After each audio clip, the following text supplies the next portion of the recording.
అవకాశం నాకు లేకుండా పోవడం వలన మనం ఇక్కడ రాలేకపోయాం. అందులో మేము అడ్డు ఆ ప్రాంతాల్లో సేవ చేసుకుని కారణం చేత అట్లా దీన్ని మేము ఆపరేట్ చేయడం జరిగింది. అయితే ఈ మధ్యలో మన ప్రియుడు నాగేశ్వరం ఉన్న వాళ్ళ అమ్మాయి పెర్సిస్ అక్కడే గుడివాడ దగ్గర గుడ్లవన్నీటిలో దానికి ఇంజనీరింగ్ సీట్స్ వచ్చింది కారణం చేత మమ్మల్ని సంప్రదించాడు. మరి అందరూ నా నంబర్ ఎవరిచ్చారు కానీ మొత్తానికి నాకు ఫోన్ చేశాడు సంగతన అంటే మందిరానికి వచ్చారు, ప్రార్థన వెళ్ళారు.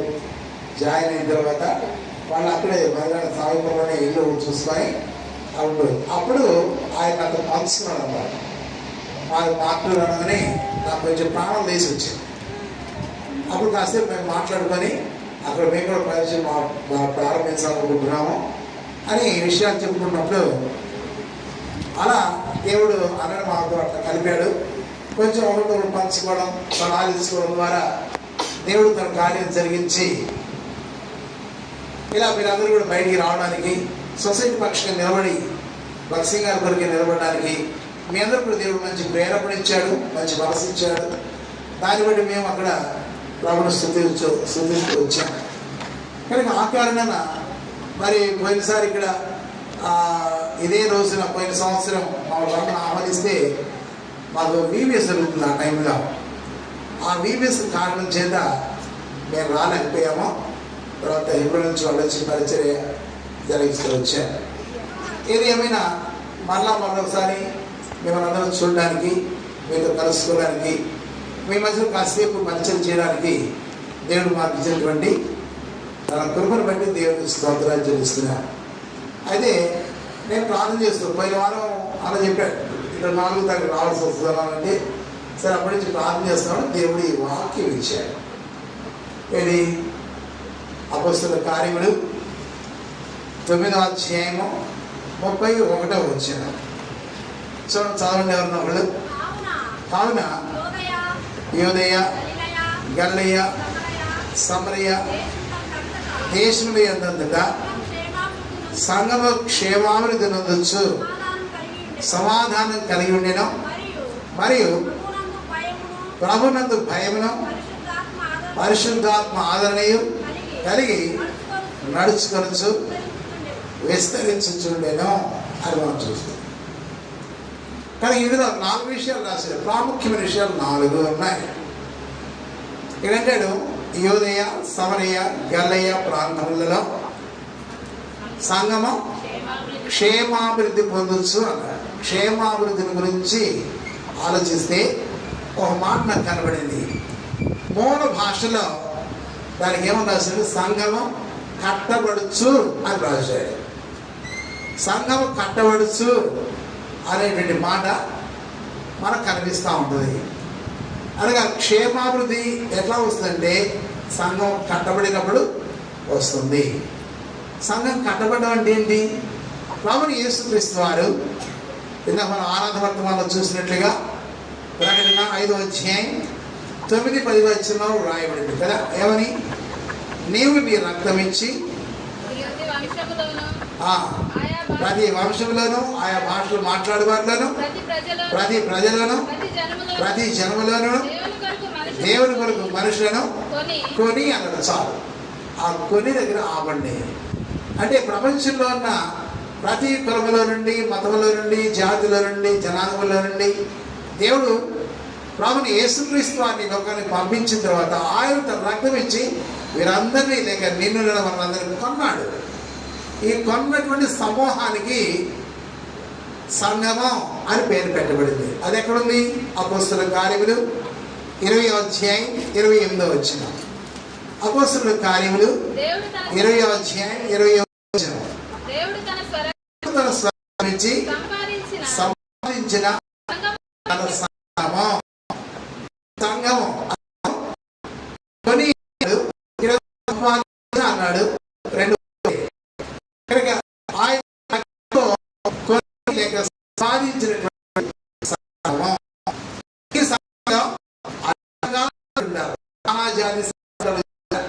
అలానే అన్ని రకాల దేశాలు ఉంటారు, అన్ని రకాల భాషలు మాట్లాడే వాళ్ళు ఉంటారు, అన్ని కులములు వాటన్నిటిలోంచి విడుదల విముక్తి పొందిన వారందరూ సంఘంలో చేర్చబడుతూ ఉంటారు.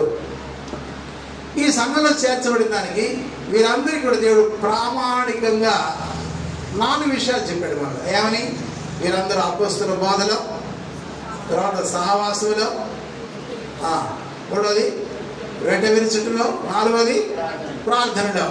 ఈ 4 కూడా మనం కట్టబడుచు ఉండాలి. గ్రంథం మీద కట్టబడుట అనే మాట ఎట్లా వచ్చిందంటే ఇలా వచ్చింది. మూల భాషలో క్షేమాభివృద్ధి అనే మాటకు బదులుగా రాసిన మాట ఏంటంటే వారు కట్టబడుచు ఉన్నారు అనే మాట రాశారు. కట్టబడడం అంటే యేసుక్రీస్తు వారి రక్తంతో కొనబడ్డారు. తర్వాత అపోస్తలుల బోధ, సహవాసము, రొట్టె విరుచుట, ప్రార్థన చేయుట అనేటువంటి వాటి మూలంగా కట్టబడచ్చు. మనం ఇలా కట్టబడుతున్నట్లయితే మనం క్షేమాది పొందుతున్నామని దేవుని వాక్యం రాస్తున్నాడు. ఈ కట్టబడే మాట ఇంకో 3 చోట్ల రాయబడింది. 1 ఎఫెసీ పత్రిక 2వ అధ్యాయము 20, 21, 22 వచనాలు ఉంది. చూడండి. క్రీస్తు యేసే ముఖ్యమైన మూలరాయి ఉండగా అపోస్తలులను ప్రవక్తలను వేసిన పునాది మీద మీరు కట్టబడి ఉన్నారు. ప్రతి కట్టడమును ఆయనలో చక్కగా అమర్చబడి ప్రభునందు పరిశుద్ధమైన దేవాలయం ఒకటికై వృద్ధి పొందుతున్నది. ఆయనలో మీరును ఆత్మమూలముగా దేవునికి నివాస స్థలములకై కట్టబడుచున్నారు. ఇది క్షేమావృద్ధి. కాబట్టి ఈ సంవత్సరం అంతా కూడా దేవుడు మిమ్మల్ని ఆయన తన వాక్యం ద్వారా, తన పరిశుద్ధమైన మరి సేవకుల యొక్క పరిచయం ద్వారా, ఆయా గృహాన్ని దర్శించడం ద్వారా, మిమ్మల్ని ప్రోత్సహించడం ద్వారా, ఈ అపోస్తలుల బోధ ద్వారా, ఆ తర్వాత మరి ఆ అపోస్తలులు లేక ప్రవక్తల యొక్క పరిచయం ద్వారా ఆయన కట్టుచూ ఉన్నాడు. ఏంగా కడుతున్నాడు? దేవుని యొక్క ఆలయముగా కట్టుకుంటూ వస్తున్నాడు. దాని కొరకై మిమ్మల్ని బట్టి దేవునికి వందనాలు చెల్లించవలసిన వాడు అనుకుంటున్నాడు.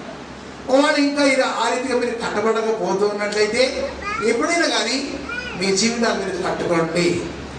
అందుకని యూదా పత్రికలో ఒక మాట రాశారు. 20వ వచనం చూడండి. యూదా పత్రిక 20వ వచనం. ప్రియులారా, మీరు విశ్వసించు అతి పరిశుద్ధమైన దాని మీద మిమ్మల్ని మీరు కట్టుకోండి అని రాశారు. కానీ మనం కట్టుకోవాలి. కానీ జ్ఞానవంతురాలు తన ఇంటిని కట్టుకొనును అని రాశారు. ఇక్కడ సామెతలు 14వ అధ్యాయం 10వ వచనం మనం చూస్తే జ్ఞానవంతురాలంట తన ఇంటిని కట్టుకుంటుందంట. అలానే నీవు నేను ఈ సంవత్సరంలో దేవుడు మనకు సహాయపడినట్లుగా ఇక ముందు కూడా ఈ 2వ సంవత్సరం నుండి ప్రభువు యేసుక్రీస్తు వారు మరలా మధ్యాకాశంలో వచ్చి తన యొక్క సంఘాన్ని పిలుచుకొని నాటి వరకు కూడా, అనగా 2వ రాకడ వరకు కూడా మనము మన జీవితాన్ని కట్టుకోవాలి. మన సంఘాన్ని మనం కట్టుకోవాల్సిన వాడు ఉంటున్నాం. అలా ఎప్పుడైతే మనం కట్టుకుంటూ ఉంటామో మనం క్షేమాన్ని మనం పొందేవాళ్ళని మనం చూస్తాం. ఎప్పుడైతే కట్టుకోవడం మానేస్తామో చూడండి, కొన్ని ఇళ్ళు మనం చూస్తాం మధ్యలో ఆగిపోయిన ఇళ్ళు. ఏంటబ్బా ఇల్లు అయిపోయిందంటే ఆ పనులు రావట్లేదండి అంటారు కొంతమంది, డబ్బులు అయిపోయినాయండి అంటారు కొంతమంది, లేకపోతే నీళ్లు దొరకట్లేదని, లేదా ఇసుక దొరకట్లేదని నానా రకాల కారణాలు చెప్పుకొని కట్టడం కొంచెం ఆపేస్తాం. చూసారా, సంఘం అనేటువంటిది ఆపేటువంటి కట్టడం కాదు. ఇది నిత్యము కట్టబడుచు ఉండేటువంటి కట్టడము, నిత్యము కొనసాగేటువంటి కట్టడము. కాబట్టి ప్రేమిని వల్లరా ఎవరొచ్చినా ఎవరు రాకపోయినా మనం దేవుని సన్నిధికి రావాలి. మనం కట్టుకోవడం నేర్చుకోవాలి. అంతేకాదు హెబ్రీ పత్రికలో 10వ అధ్యాయంలో 24వ వచనం మాట రాస్తున్నాడు. హెబ్రీ పత్రిక 10వ అధ్యాయము 24వ వచనం. కొందరు మానుకొచ్చినట్లుగా సమాజంగా కూడా మానక ఒకరినొకరు హెచ్చరించచ్చు, ఆ దినము సమీపించచ్చు. మీరు చూసిన కొలది మరి ఎక్కువగా అలా చేయొచ్చు. ప్రేమ చూపుటకును సత్కార్యం చేయటకును ఒకరినొకరు పురికొల్పునని ఆలోచిద్దాము అన్నాడు. కాబట్టి ఈ రోజు నుండి ఇంకా మనం చేయవలసిన పని ఏంటంటే ఒకరినొకరు పురికొల్పుకోవాలి. ఒకరినొకరు హెచ్చరించుకోవాలి. ఏమా ఏయా ఎందుకు మందిరానికి రాలేదు, ఏమైంది, నీకేం కారణంతో రాలేదని అడిగి తెలుసుకొని ఒకరినొకరు పురికొల్పుకొని ప్రోత్సహించుకొని, అందుకే నేను నాయకులను కనిపించినప్పుడల్లా అడుగుతాను. తర్వాత ఫోన్లో మాట్లాడినప్పుడు అడుగుతానా, అందరినీ దర్శించు, ఒకళ్ళిద్దరిని వెంటేసుకొని ప్రతి ఇంటిని దర్శించు, వాళ్ళు ఎట్లున్నారో పరామర్శించు, వాళ్ళు కొంచెం వెనకాడితే వాళ్ళు ప్రోత్సహించు అని మాటికి అడిగి చెప్తా ఉంటారు. ఎందుకు? ఇది పరిచర్యకు మూలాధారం. ఒకరినొకరు దర్శించుకోవాలి, పలకరించుకోవాలి, ప్రోత్సహించుకోవాలి. మనం ఒకరినొకరిని పురికొల్పుకొని ఆ విధంగా మనం మన జీవితాన్ని, మన సంఘాన్ని, మన కుటుంబాన్ని మనం కట్టుకోవాల్సిన వాడు ఉంటున్నా. ఈ కట్టుబడి దాంట్లోనే ఇంకొక మాట చూస్తారు. తులసి పత్రిక 2వ అధ్యాయం 6వ వచనం చూడండి. కావున మీరు ప్రభుని యేసుక్రీస్తును అంగీకరించిన విధముగా ఆయన వేరుపారిన వారే ఇంటి వలె కట్టబడుచు చాలు. కనుక ఇంటిని ఎట్లా మనం కట్టుకుంటామో అలా మనం కట్టుకోవాలి. ఇల్లు పూర్తయిందాక ఆపం, అప్పో సొప్పో తెచ్చుకొని ఆ ఇంటిని మనం కట్టుకుంటాం. అలానే ఇల్లు ఎట్లా కట్టుకుంటాం? పునాదుల దగ్గర నుంచి స్లాబ్ వరకు, పెట్టుబడి వరకు అన్నీ ఒకదాని తర్వాత ఒకటి అట్లా అమర్చుకుంటూ కట్టుకుంటూ వెళ్తుంటాం. అలాగే మనం కూడా క్రీస్తున్న పరిపూర్ణమయ్యేంత వరకు కూడా, ప్రభు రాకడ వరకు కూడా, లేక నన్ను దేవుడు పరలోకానికి పిలుచుకునేంత వరకు కూడా, ఈ లోక యాత్ర ముగించుకునేంత వరకు కూడా మనము ఆ విధంగా కట్టుకోవాల్సిన వాళ్ళకుంటున్నాం. ఇల్లు పరిపూర్ణంగా అయిపోయేదాకా ఎలాగైతే కట్టుకుంటూనే వస్తుంటామో అలాగే మనం కూడా ఈ లోకయాత్ర ముగించుకునేంత వరకు కూడా, లేక ప్రభువును పిలుచుకునేంత వరకు, లేక ప్రభుని యేసుక్రీస్తు వారు వచ్చేంత వరకు కూడా మనం కట్టుకోవడమే క్షేమాభివృద్ధి పొందుట. చూసారా? ఇది మొదటి విషయం. రెండోది ఏమని రాశారు ఇక్కడ? క్షేమాభివృద్ధి పొందుచు సమాధానము. చదవండి మాట. అపోస్తలుల కార్యములు 9వ అధ్యాయం 31వ వచనం. కావున యూదయ గలిలయ సంఘం క్షేమాన్ని పొందొచ్చు, సమాధానము కలిగి ఉండేను అని రాశారు. మనస్పర్ధలు సహజంగా అందరికీ వస్తాయి. ఇంట్లో భార్య భర్తలకే వస్తాయి, పిల్లలకే వస్తాయి, సంఘంలో రావా? వస్తాయి, డెఫినెట్గా తప్పకుండా వస్తాయి. అయితే వస్తే మనం ఏం చేయాలి? 2 రకాలుగా సమాధానం కాపాడుకుంటూ రావాలి. మొదటిది రోమాపత్రిక 5వ అధ్యాయము 1వ వచనం చూడండి. రోమాపత్రిక 5వ అధ్యాయం 1వ వచనం. కాబట్టి విశ్వాసముగా మనము నీతిమంతులుగా తీర్చబడి మన ప్రభుని యేసుక్రీస్తు వారి మూలంగా దేవునితో సమాధానం కలిగి ఉండాలి. వీళ్ళకి గుర్తుంచుకోండి, దేవునితో మనం ఉండేటువంటి సమాధానాన్ని ఎప్పుడూ పోగొట్టుకోకూడదు. ఎప్పుడే కానీ మనం పోగొట్టుకోకూడదు. దేవునితో సమాధానం కాపాడుకుంటూ రావాలి. ఏ ముఖ్యమైన సంగతి. ఎందుకంటే పరిశుద్ధతయు సమాధానం కలిగినడి, పరిశుద్ధి లేకుండా ఎవరి ప్రభువును చూడలేడు అని రాశాడు హెబ్రీ పత్రికలో. అలానే మనం కూడా మన దేవునితో సమాధానం కాపాడుకోవాలి. ఎప్పుడైతే సమాధానం కాపాడుకుంటామో అప్పుడే మనం ప్రభువుని చేరుకోగలము. ఇంకో సమాధానం ఏంటి? యేసుక్రీస్తు వారు చెప్పారు. మార్క్స్ వార్త 9వ అధ్యాయం 50వ వచనం చూడండి. మార్క్స్ వార్త 9వ అధ్యాయం 50వ వచనం. ఉప్పు మంచిదే గాని ఉప్పు నిస్సారమైతే దేని వల్ల దానికి సారము కలుగును? మీలో మీరు ఉప్పు సారము కలవారు ఒకరు సమాధానంగా ఉండు. సమాధానం ఉండాలి అంటే ఒకరితో నేను నీతో సమాధానం కలిగి ఉండాలి. చూడండి, ఇలా చెప్పారు కదా, ఒక కుటుంబంలోనే భార్య భర్తలకి ఒక్కోసారి సమాధానం ఉండవు. లేకపోతే ఒక తండ్రి పిల్లమే ఒక్కోసారి సమాధానంగా అన్నదమ్ముల మధ్యలో, అక్షరాల మధ్యలో సమాధానం ఉండరు. అలాంటప్పుడు మనం ఆయా కులాల్లోంచి వచ్చాం, ఆయా మతాల్లోంచి వచ్చాం, ఆయా కుటుంబాల్లోంచి వచ్చాం, ఆయా నేపథ్యాల్లోంచి వచ్చిన వాళ్ళమైన మనము ఒకరితో ఎట్లా గిడుతుంది, ఒకరితో ఎట్లా సమాధానం ఉంటాం, ఈ సమాధానం దేవుడిచ్చే సమాధానం. కనుక ఈ సమాధానం ఎలా వస్తుంది అంటే, అందుకనే యేసుక్రీస్తు వారు మార్క్స్ వార్త 9వ అధ్యాయం 50వ వచనం చెప్పాడు. ఏమన్నాడు? మీలో మీరు ఉప్పు సారము కలవారియుండుడి అన్నాడు. ఉప్పు సారము. ఉప్పు దేనికి గుర్తు అంటే నిబంధనకి గుర్తు. లేవి కాండంలో 2వ అధ్యాయంలో 2వ వచనం మనం చూస్తే అక్కడ కనిపిస్తుంది. కనుక నిబంధన సంబంధమైన ఉప్పు అని రాస్తాడు. చూడండి అక్కడ లేవి కాండము 2వ అధ్యాయము 2వ వచనం.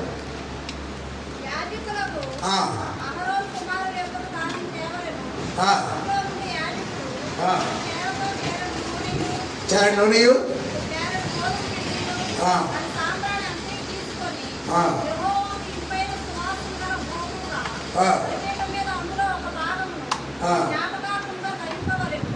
సరేనా?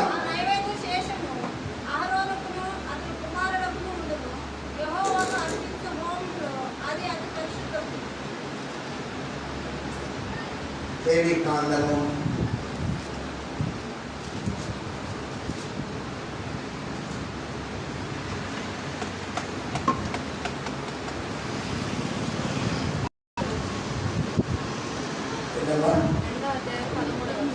2వ అధ్యాయము 13వ వచనం. నీవు అర్పించు ప్రతి నైవేద్యమునకు ఉప్పు చేర్చవలెను. నీ దేవుని నిబంధన యొక్క ఉప్పు అన్నట్టు. అనగా ఉప్పు ఏం చెప్తుందంటే నిబంధనకి గుర్తు. ఏ నిబంధన? నిత్య నిబంధన సంబంధమైన రక్తానికి గుర్తు. కనుక మనం ఎలా సమాధానం ఉండగలమంటే, ఎవరైతే యేసుక్రీస్తు నిత్య నిబంధన సంబంధమైన రక్తం చేత విమోచించబడుతున్నారో వారు కలిసి ఉంటారు. వారు తెలుసుకుంటారు, వారు హెచ్చిస్తారు, వాళ్ళు హెచ్చిస్తారు, తాము తెలుసుకుంటారు. ఆ నిబంధన ఉన్న మూలమైనటువంటి లక్షణం ఏంటంటే, ఎదురు విశ్వాసిని మనం గనపరుస్తాం లేక హెచ్చిస్తాం. మనము అవతల మనకంటే తక్కువ చదువుకున్నా, తక్కువ ఉద్యోగంలో ఉన్నా, తక్కువ కులస్తులైనా, వాళ్ళు ఎవరైనా కానీ కాక వాళ్ళు కూడా రక్షించబడ్డవాడే కాబట్టి వాళ్ళు మనకంటే చిన్నవాళ్ళే కావచ్చు కాక వాళ్ళ ముందు మనం తగ్గించుకుంటాం. ప్రభువు యేసుక్రీస్తు వారి రక్తంలో ఉండేటువంటి నిబంధన మనకు అది జ్ఞాపకం చేస్తాం. కానీ ఎదుటి వారిని హెచ్చిస్తాం, మనం తగ్గించుకుంటాం. నీ గొడవ ఎక్కడ వస్తుంది? నీ గొడవ వచ్చే సమస్య ఉండదు. అందులో సమాధానంగా ఎలా ఉండగలమంటే, ఆ నిత్య నిబంధన సంబంధమైన రక్తం యొక్క లక్షణాలు నీలో నాలో ఉంటే మనకి సమాధానమే కలుగుతుంది. వీళ్ళ జ్ఞాపకం చేస్తుంది. ఆ రీతిగా సంఘం క్షేమాభివృద్ధి పొందుతుంది, సమాధానం కలిగి ఉంటుంది. మూడొచ్చు అక్కడే భయమును పరిశుద్ధాత్మ ఆదరణీయు కలిగి నడుచుకోవచ్చు, విస్తరించి చుండెను. కనుక దేవుని భయం అనేటువంటిది సంఘంలో ఉండాలి. సంఘం విస్తరించాలి అంటే, మనం ప్రభువును చేరుకోవాలంటే, ప్రభు రాకడ మనం నిర్దోషంగా కనబడాలంటే దేవుని భయం మనకు అవసరం. దేవుని భయం ఉంటే ఏం చేస్తామో 2 మాటలు చూపిస్తారు. ఒకటి కీర్తన 4వ అధ్యాయం 4వ వచనం చూడండి. కీర్తన 4వ అధ్యాయము 4వ వచనం. భయము నుండి పాపము చేయకుడి. నాది కూడా చెప్పండి అందరూ. భయము నుండి పాపము చేయకుడి. కానీ దేవుని భయం ఉండేవాడు పాపం చేయడు. అర్థమైంది? ఇప్పుడు దేవుని భయం ఉండేవాడు పాపం చేయడు. ఒకవేళ బై మిస్టేక్ అన్న తప్పుడోడు పడ్డా వెంటనే తాను మేలుకుంటాడు, కోలుకుంటాడు, లేస్తాడు. ఒక గొర్రె పిల్లనంట బురదలో కనుక పడితే అది విదిలించుకొని బయటకు వచ్చేస్తుంది. అది దాన్ని ఎవరు బయటికి తీయనక్కర్లా, అవసరమే తీయాలి. బాగా లోతైన గుంట అయితే తీయాల్సి వస్తుంది. కానీ అది మామూలుగా బురదలో పడింది అనుకోండి, అదే విదిలించుకొని బయటికి పరిగెత్తుకుంటూ వచ్చేస్తుంది. అదే బురదలో పంది కనుక పడితే అది బయటికి రాదు. కారణం ఏంటి? దాని స్వభావం అది దీని స్వభావం ఇది. అట్లా మనందరం గొర్రెలు పోలి ఉన్నామని దేవుని వాక్యం మనం చూస్తున్నాం. కనుక గొర్రెలు పోలిన వారమైన మనము ఒకవేళ ఉన్న బై మిస్టేక్ లేక పొరపాటున మనం పాపంలో పడితే, తప్పుడుని వేస్తే, ఒకవేళ అబద్ధం ఆడితే, ఒకవేళ దొంగతనం చేస్తే, ఒకవేళ బూతులాడితే, ఒకవేళ ఇంకోటి ఏమన్నా మనం పొరపాటు పని చేస్తే వెంటనే లోపల నుండి ఆత్మీయం గద్దించి అక్కడి నుంచి మనం విమోచన పొందేదాకా, క్షమాపణ పొందేదాకా, ప్రభు దగ్గరికి వచ్చేదాకా, సరి చేసుకునేదాకా దేవుడు మనల్ని విడిచిపెట్టడు. లోపల ఆత్మ మనల్ని తరుగుతూ ఉంటుంది అన్నమాట. చూసారా, గొర్రెకి మాత్రమే ఈ స్వభావం ఉంది, అందుకే ఆ స్వభావం ఉండదు. కాబట్టి ఇక్కడ అంటాడు, భయమునంది పాపం చేయకండి. దేవుడు భయం ఉండేవాడు పాపం చేయడు. ఒకవేళ ఎందుకుంటుందంటే అక్కడ రాశాడు కాబట్టి, ఇక్కడ 1 యోహాను పత్రిక 2వ అధ్యాయం 2వ వచనం చూడండి. 1 యోహాను పత్రిక 2వ అధ్యాయం మొదటి వచనం చూడండి. నా చిన్నపిల్లలారా, మీరు పాపం చేయకూడనట్లు ఈ సంగతి మీకు రాయిస్తున్నాను. ఎవడైనా పాపం చేసింది కదా, నీతిమంతుడైన యేసుక్రీస్తు ఉత్తరవాది తండ్రి ఎంత మనకున్నాడు. చూసారా, ఆ ఉత్తరవాదిని కలుసుకొని ప్రభు దగ్గర క్షమాపణ పొందేంత వరకు కూడా నెమ్మది ఉండదు మనకి. గొర్రెకి మాత్రమే ఈ అనుభవం ఉంటుంది. కాబట్టి మనం భయమునందిన వారమై ఎప్పుడైతే సంఘంలో జీవిస్తామో, పాపం చేయమో, ఒకవేళ భయమిస్తిగా చేస్తే వెంటనే మనం దాన్ని కడిగేసుకొని వెంటనే దాన్ని సరి చేసుకొని చక్కపరుచుకునే వాళ్ళకు ఉంటాం. అలాంటి స్వభావం ఉన్నప్పుడు సంఘం విస్తరిస్తుంది. జ్ఞాపకం చేసుకుంటాం. 4వ మాట రాశాడండి, లేక ఇంకో మాట చెప్తాను దేని విషయాలే. నెహెమ్యా గ్రంథము 5వ అధ్యాయం 15వ వచనం చూడండి. నెహెమ్యా గ్రంథం 5వ అధ్యాయము 15వ వచనం. నెహెమ్యా 5:15. అయితే నాకు ముందుగా ఉండిన అధికారులలో జనుల ఇద్దరు నుండి ఆహారమును ద్రాక్షరసమును వచ్చిరి. వారి పనివారు భారం మోపుతూ వచ్చిరి. అయితే ఈ మాట వినండి, అందరు కలిసి అన్నమాట. అయితే దేవుని భయం చేత నేను అలాగునా చేయను. దేవుని భయం ఉండేవాడు లంచాలు తీసుకోడు. దేవుని భయం ఉండేవాడు అక్రమ సంపాదనకి పాల్పడడు. దేవుని భయం ఉండేవాడు దేవుడు తనకి ఏది ఇచ్చాడో దాంతోనే తృప్తిగా ఉంటాడు. దేవుని భయం ఉండేవాడు లోకస్తులాగా మాట్లాడు. దేవుని భయం ఉండేవాడు లోకస్తులాగా ప్రవర్తించడు. దేవుని భయం ఉండేవాడు లోకస్తులాగా నడుచుకోడు. దేవుని భయం ఉండేవాడు లోకస్తునికి ఆచారంలో పాల్గొంచుకోడు. ఎప్పుడైతే మనం దేవుని భయం కలిగి ఉంటామో సంఘం విస్తరిస్తుంది. 4వ రాసిన మాట ఏంటంటే పరిశుద్ధాత్మిక ఆదరణ.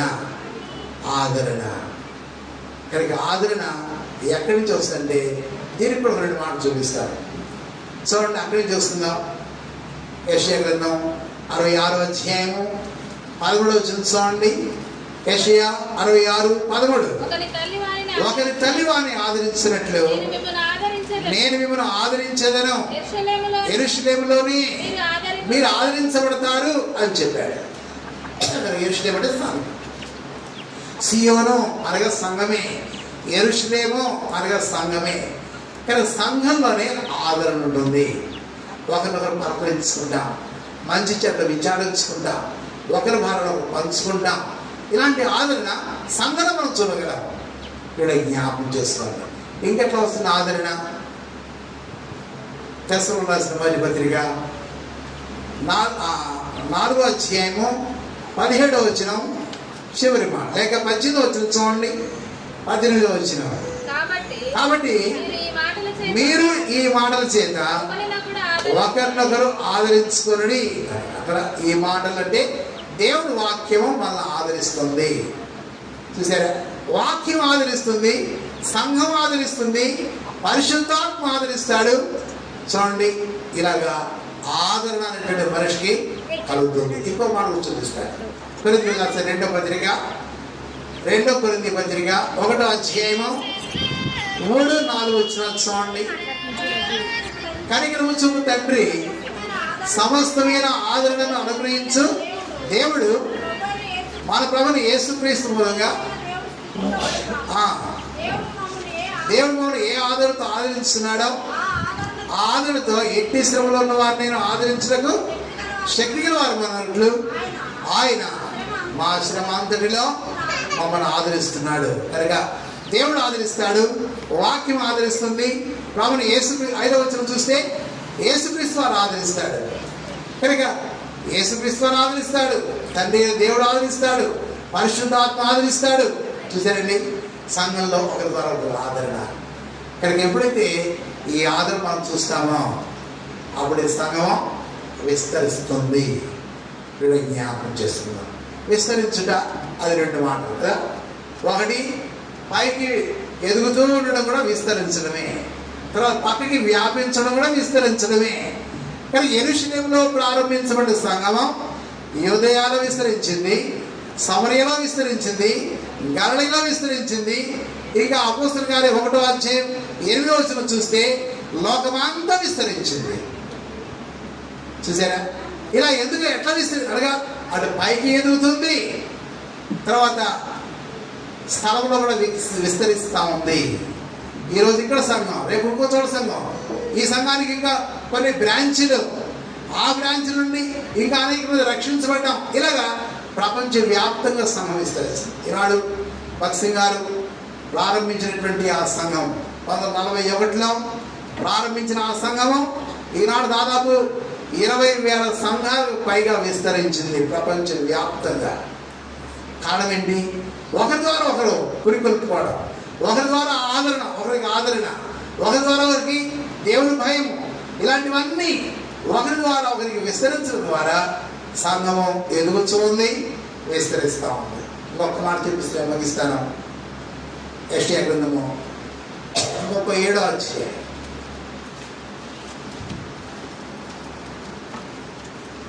యెషయా గ్రంథము 37వ అధ్యాయం.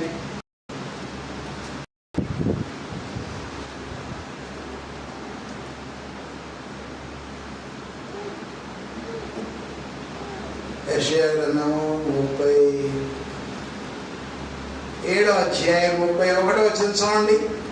31 అందరం కలిసి చదువుకుందాం. యూదా వంశంలో తప్పించుకున్న శేషము ఇంకను క్రిందికి వేరు తన్ని మీదికి ఎదిగి ఫలించును అందాశ. అదే విస్తరించి. కనుక యూదా వంశస్థులు, యూదా అంటే రక్షించబడినవారు, యూదా అంటే ప్రభువును స్తుతించేవారు, యూదా అంటే యెహోవా యుద్ధములు చేసేవారు, యూదా అంటే కిందికి వేరు తన్ని మీదికి ఎదిగి ఫలించేటువంటి వారు. వాళ్ళరా సియోనులో ఉన్న ఈ సంఘము నానాటికి ఆ విధంగా విస్తరించే సంఘంగా ఉన్నట్లుగా దేవుడు తయారు చేయదుగాక. సంఘం సియోనులోనే ఈ సంఘం. అపోస్తలుల కార్యంలో ఇంకా మనం చూసినట్లుగా 9వ అధ్యాయం 31వ వచనం మనం చూసినట్లుగా ఈ సంఘం అటు యూదయలో, సమరయలో, గలిలయలో ఆనాడు ఏ విధంగా విస్తరించిందో సంఘమం ఈనాడు కూడా ఇక్కడి నుండి అనేక మంది విస్తరించి సంఘం ఆత్మీయంగా బలపరచుకోడుగాక, క్షేమాభివృద్ధి పొందునుగాక. ఆమేన్. ప్రార్థన చేసుకుందాం.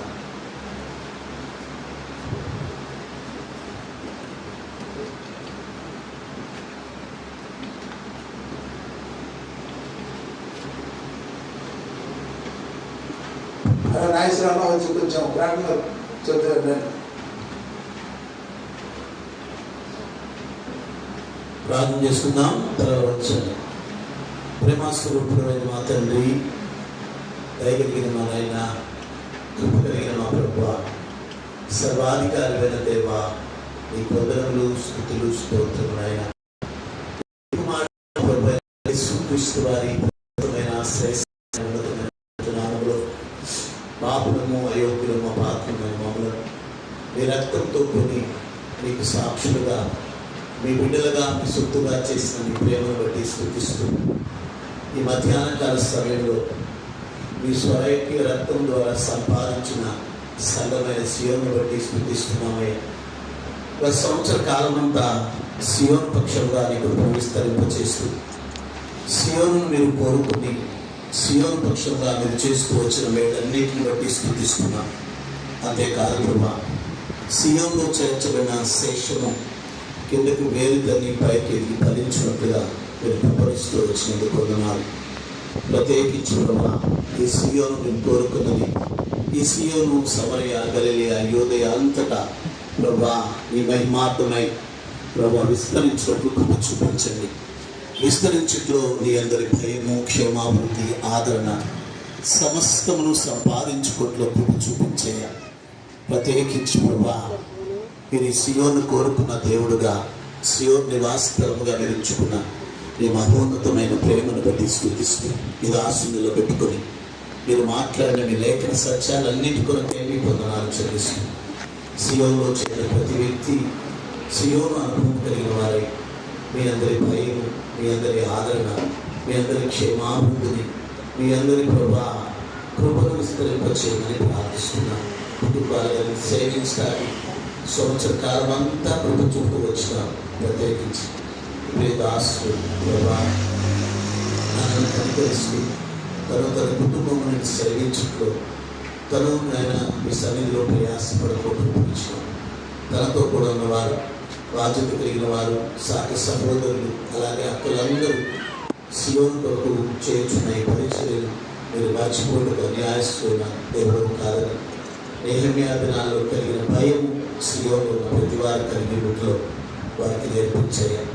ఆ భయము వారికి మాత్రమే కాకుండా వారి పిల్లల తరమున నీ అందరూ భయంతో, భక్తితో, విశ్వాసంతో క్షమాభివృద్ధి పొందినట్లుగా, నీ అందరి పరిశుద్ధాత్మ ఆనందం పొందినట్లుగా, నీ అందరి ఆనందం అనుభవించే వరగా చేయమని ప్రార్థిస్తూ ప్రభా, ఈ యొక్క మొదటి సంవత్సర ఆయన ప్రత్యేకమైన ఈ కోరికలో మీరు పిలుపునిచ్చిన, రెండవ సంవత్సరమైన దయాకిరీటం ఇచ్చిన అందుకొరకే స్ఫూర్తిస్తూ ఈ రెండవ సంవత్సరంలో సియోను పక్కకు విస్తరించినట్లు నానాటి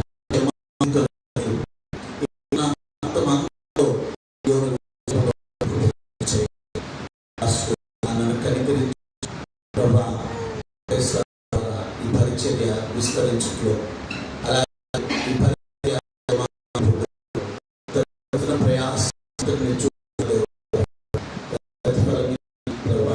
విస్తరించే జ్ఞాపకం చేసుకుంటూ ప్రత్యేకించి ప్రభా ఈ మధ్యాహ్న కాల సమయంలో గురువారి నుంచి మీ దాసు దేవానందరాలను అలాగే రాజును, రాజును అపాత్రమైన కూడా తీసుకుని వచ్చి మీ రక్తం ఇచ్చుకున్న సంఘంలో సహపాఠి వారిగా మమ్మల్ని చేసి మిమ్మల్ని సేవించుకో మీ మాత్రమే నిలిచి మీ అందరి ఆనందం పొందట్లో చూపినట్టు స్థుతిస్తూ సకల ఆశీర్వాదములకు కారణభూతమైన సర్వశక్తివంతమైన నీ నామమును బట్టి స్థుతిస్తూ చేయవచ్చిన ప్రతి విధము, ప్రతి కుటుంబాన్ని, ప్రతి వారిని మీ నిబంధన రక్త ప్రోక్షణలో తెస్తుండగా మీరే ఆశీర్వదించి దీవించమని మిగిలిన సమయాన్ని మాకు దీవెనకరంగా చేయండి. నిత్య నిబంధన రక్త ప్రోక్షణ కొడుతూ మీ నామాన్ని హెచ్చిస్తూ మా ప్రభువు రక్షకుడైన యేసుక్రీస్తు వారి నామములో ప్రార్థించి స్తుతించి అడిగి వేడుకొంచున్నాము తండ్రి. ఆమేన్.